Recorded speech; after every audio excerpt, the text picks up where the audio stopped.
दम्याचं निदान हे आपला पेशंट श्वास कसा घेतो याच्यावरून करता येतं. ते श्वास घेत असताना त्यांच्या श्वासामध्ये सुई सारखा जर आवाज येत असेल तर हे दम्याचं लक्षण असतं. ह्याला आपण ब्रॉन्कोस्पाझम असं म्हणतो.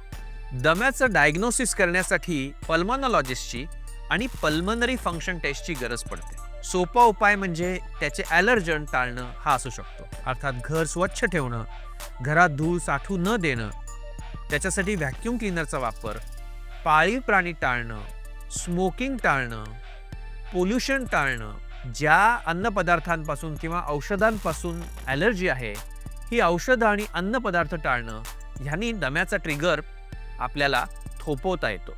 आणि हा ट्रिगर थोपवला तर दमा असणारी व्यक्ती त्याचं आयुष्य सुखी समाधानाने आणि आनंदाने घालवू शकते.